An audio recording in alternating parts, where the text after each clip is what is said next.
Hello students, आप सभी का यूनियन पाठशाला में फिर से स्वागत है।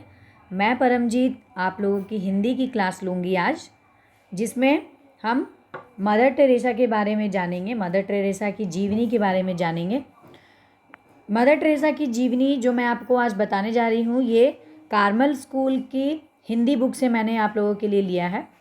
तो कार्मल स्कूल के जो आईसीआईसी बोर्ड के बच्चे हैं, कार्मल एंड डिनोबली दोनों स्कूल के बच्चों के लिए ये हेल्पफुल होंगे।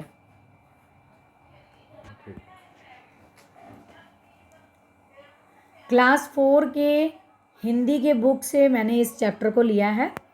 तो सबसे पहले इस पाठ को पढ़ने से पहले मदर टेरेसा के बारे में एक दो लाइनें मैं आपको उनकी जीवनी के बारे में मैं आपको बता देती हूँ कि मदर टेरेसा कौन थी।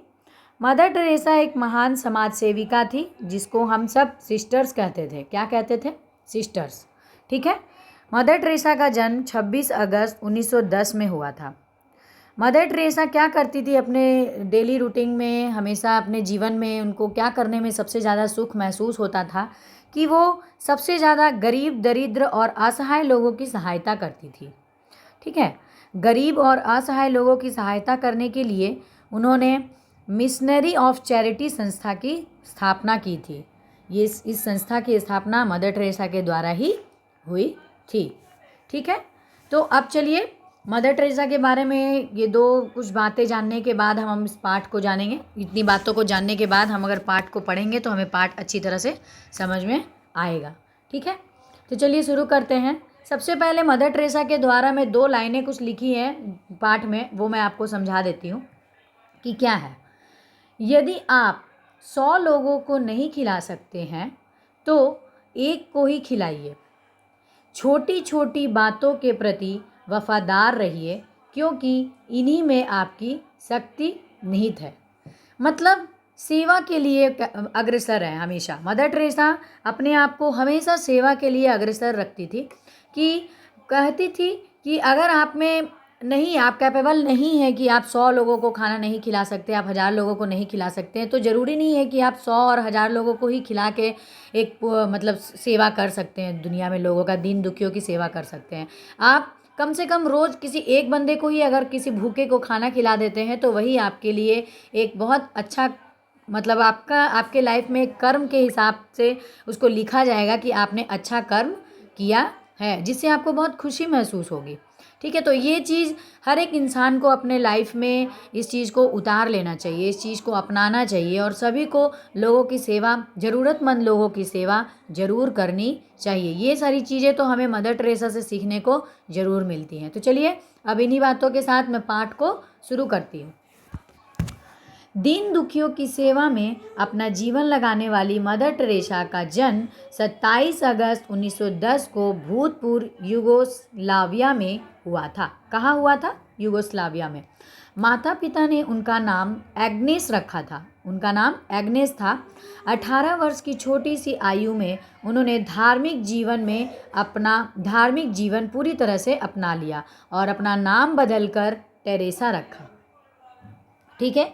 नन बनने के बाद वे कोलकाता के सेंट मार्गरेट स्कूल में भूगोल की अध्यापिका हो गई।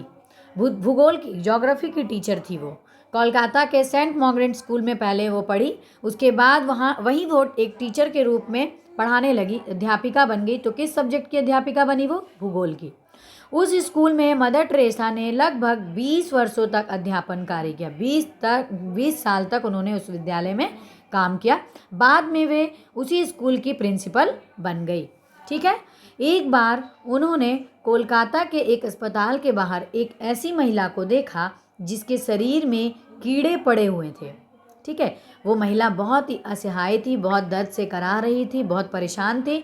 वह महिला जब तक जीवित रही उन्होंने उसकी देखभाल की। किसने देखभाल की? मदर टेरेसा ने। क्योंकि मदर टेरेसा क्या करती थी? लोगों की सेवा करती थी, दीन दुखियों की सेवा करती थी। इसीलिए उस महिला को इस पीड़ा में देखकर उनसे रहा नहीं गया और वे अब उस महिला को अपने घर ले आई और उनकी देखभाल करने लग गई।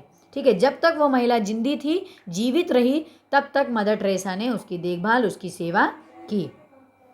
इस घटना का प्रभाव टेरेसा पर इतना पड़ा कि उन्होंने स्कूल की नौकरी छोड़ दी और झुग्गी झोपड़ियों में रहने वाले गरीब, पीड़ितों और बेसहारा लोगों की सेवा में जुट गई। ठीक है। उसके बाद उन्होंने अनुभव किया कि अब तक जीवन व्यर्थ बीता जा रहा था। मतलब इस काम को करने में उन्हें इतनी खुशी महसूस हुई, इतना सुकून मिला कि अब तक का उनका जीवन काल जितना बीत चुका था, मतलब वो जो नौकरी कर रही थी स्कूल की, पहले टीचर बनी, उसके बाद प्रिंसिपल बनी, तो उनको लग रहा था कि ये सारा काम मेरे जीवन में मैंने व्यर्थ किया है। अब मैं जो काम कर रही हूँ लोगों की सेवा, इस काम में मुझे ज़्यादा से ज़्यादा सुख महसूस हो रहा है। ठीक है। इसीलिए उन्होंने अपना पहले का जीवन को व्यर्थ बता दिया। केवल शिक्षिका बनकर जीवन व्यतीत करना सही नहीं है। उनका कार्य तो समाज के गरीब और बेसहारा व्यक्तियों की सेवा करना है। उनके पास धन न के बराबर था, धन नहीं था उनके पास, किंतु प्रभु का आशीर्वाद और दृढ़ संकल्प साथ था। मतलब अपने मन के अंदर इतना ज़्यादा उनमें आत्मविश्वास भरा हुआ था कि मुझे सेवा करनी है, मतलब करनी है ना, मुझे उसके लिए पैसे की ज़रूरत नहीं है। उनके पास पैसे नहीं थे, लेकिन फिर भी भगवान का आशीर्वाद और बस दृढ़ संकल्प के साथ वो लोगों की सेवा करती ही जा रही थी। इसी पूंजी के बल पर उनकी यात्रा तब से लेकर मृत्यु तक लगातार चलती रही। जब तक उनकी मृत्यु नहीं हुई तब तक वो सेवा भाव का कार्य जो था वो करती ही जा रही थी। उनकी प्रसिद्धि देखकर कोलकाता नगर निगम ने उन्हें एक स्थान प्रदान किया, जहां सर्वप्रथम मिशनरीज ऑफ चैरिटी का कार्यालय खोला गया। मदर टेरेसा अनाथों की सहायिका तथा अपंग अपाहिजों की संरक्षिका बन गई। जितने भी अपंग यानी कि विकलांग जिसको हम कहेंगे, उन लोगों की सेवा, अनाथ जिनके माँ बाप नहीं है, जो बच्चा अनाथ है, उनकी सेवा, उनकी हेल्पर्स बन के वो सामने आई और उन्होंने एक चैरिटी की स्थापना की, जिस चैरिटी का नाम है मिशनरीज ऑफ चैरिटी। इस चैरिटी के अंदर इन अनाथ बच्चों की और अपंग अपाहिजों की सेवा की जाती थी, रक्षा की जाती थी। ठीक है। सन 1952 में मदर टेरेसा ने अनाथ बच्चों के लिए पहला निर्मल फ्राइडे होम खोला। यहाँ पर पोलियो और अन्य खतरनाक बीमारियों से बच्चों को बचाने के लिए सुविधाएं उपलब्ध होती थी। मतलब धीरे धीरे वो आगे चलकर एक नर्स का काम भी करने लग गई थी। ठीक है। सन 1957 में आसनसोल में कुष्ठ रोग से पीड़ित लोगों के लिए एक कुष्ठ आश्रम यानी शांति नगर भी मदर टेरेसा के प्रयासों से खोला गया। इसी वर्ष उन्होंने निर्मल हृदय नामक संस्था की स्थापना की। इस संस्था में अनाथ और उपेक्षित व्यक्तियों की सेवा की जाती है। आज 80 से अधिक देशों में निर्मल हृदय नामक संस्थाएं हैं। जो संस्था मदर टेरेसा ने शुरू की थी, वो संस्था आज भी हमारे देश में चल रही है। मतलब 80 से अधिक देशों में चल रही, सिर्फ हमारे ही देश नहीं, अलग और भी देशों में हजारों लोग इनके मिशन में जुड़े हुए हैं, जो बिना किसी वेतन के सेवा कार्य करते हैं। मदर टेरेसा को देख करके ही लोगों के अंदर में सेवा भाव की भावना जागी थी। लोग बिना वेतन का, बिना पैसे का लोभ का लोगों की सेवा करने के लिए आगे आए थे। भारत में मदर टेरेसा द्वारा स्थापित 215 चिकित्सालयों में लगभग 10 लाख से अधिक लोगों की चिकित्सा प्रायः मुफ्त की जाती है, बिना पैसे की। मदर टेरेसा के अनुसार व्यक्ति के जीवन की सार्थकता इस बात पर निर्भर करती है कि उसने वंचितों के लिए क्या किया है। वंचित मतलब जो हर चीज़ से पीछे रह गए हो, जिन्हें हर चीज़ की प्राप्ति नहीं होती है, उसे कहते हैं वंचित। तो वंचित लोगों के लिए वो काम करती थी। जैसे भगवान सभी को चाहते हैं, वैसे ही हमारी चाह भी व्यापक होनी चाहिए। 1979 में मदर टेरेसा को नोबेल पुरस्कार से नवाजा गया। ठीक है। पुरस्कार में मिलने वाली संपूर्ण राशि उन्होंने अनाथ, बेसहारा बच्चों और पीड़ित लोगों की सेवा में लगा दी। हम जैसे लोगों को, आम लोगों को जब पैसा मिलता है तो लोग अपने ऐशो आराम के लिए खर्च करते हैं, लेकिन मदर टेरेसा ने ऐसा कुछ नहीं किया। उन्हें जितनी भी राशि मिली थी वो सारे के सारे पैसे उन्होंने अनाथ, बेसहारा बच्चों और पीड़ित लोगों की सेवा में लगा दिया। ठीक है। उसके बाद भारत सरकार ने उन्हें भारत रत्न से भी सम्मानित किया। वास्तव में मदर टेरेसा एक ऐसी महिला थी जिन्होंने सही अर्थों में दीन दुखी लोगों की सेवा में अपना सारा जीवन समर्पित कर दिया। मैंने पहले भी कहा ना, जब तक उनकी मृत्यु नहीं हुई थी तब तक वे लोगों की सेवा में जुटी हुई थी। 87 वर्षीय मदर टेरेसा का निधन 5 सितंबर 1997 को कोलकाता स्थित मिशनरीज ऑफ चैरिटी के मुख्यालय में रात 9:30 बजे हो गया। उनकी मृत्यु का समाचार फैलते ही सारा विश्व शोकाकुल हो गया था। मतलब सब शोक मना रहे थे कि मतलब इतनी अच्छी महिला थी वो, इतनी अच्छी समाज सेविका थी, लोगों के लिए इतना सब कुछ करती थी, इतनी सेवा करती थी। तो अगर ऐसा कोई मतलब एक अनमोल हीरा के रूप में वो थी हमारे देश के लिए, वो चली गई तो शोक का माहौल बनना स्वाभाविक सी बात है। तो वैसा ही कुछ हो रहा था उस टाइम। संसार के अनेक देशों ने उनकी मृत्यु पर शोक संदेश भेजे तथा दुख प्रकट किया। ठीक है, तो यहाँ तक मैंने आपको मदर टेरेसा की जीवन के कुछ अंशों के बारे में मैंने आपको बताने का प्रयास किया है। ठीक है, तो इस पाठ से हमें क्या शिक्षा मिलती है? इस पाठ से हमें यही शिक्षा मिलती है कि दीन दुखियों की सेवा करना ही सबसे बड़ा धर्म है। धर्म के काम अगर हम कहें कि हम मंदिर में जाएंगे, पूजा करेंगे, ये चढ़ाएंगे, वो चढ़ाएंगे, फूल चढ़ा दिए, माला चढ़ा दिए, पैसा चढ़ा दिए तो भगवान खुश हो गया, ऐसा कुछ नहीं है। ऐसा करने से कुछ नहीं होता है। आप बस 2 वक्त का खाना दो लोगों को रोज़, या एक लोगों, 2 नहीं तो 1 को ही खिला दीजिए। दीन दुखियों की सेवा कीजिए, सबसे बड़ा धर्म यही है। ठीक है, इस पार्ट से रिलेटेड कुछ शब्दार्थ सामने हैं जो मैं आपको क्लियर कर देती हूँ, बता देती हूँ।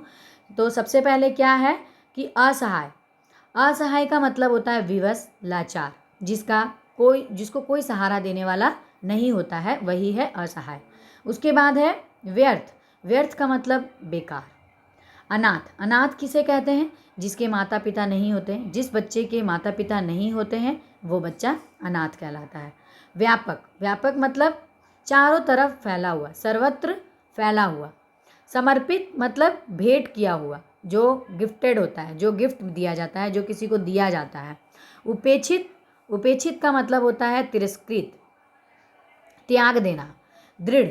दृढ़ का मतलब मजबूत। और संकल्प। संकल्प का मतलब होता है प्रण लेना, निश्चय करना अपने अंदर कि मैं सेवा की भाव अपने मन में ज़रूर लाऊंगी। जैसा कि हमें भी सबको संकल्प लेना चाहिए कि हमें भी दीन दुखियों की सेवा करनी चाहिए। तो मदर टेरेसा से हमें क्या सीखने को मिला? मदर टेरेसा से हमें यही सीखने को मिला कि हमें भी अपने जीवन में दीन दुखियों की सेवा करनी चाहिए, असहाय लोगों की मदद करनी चाहिए, जो पीड़ित लोग हैं उनकी सेवा करनी चाहिए।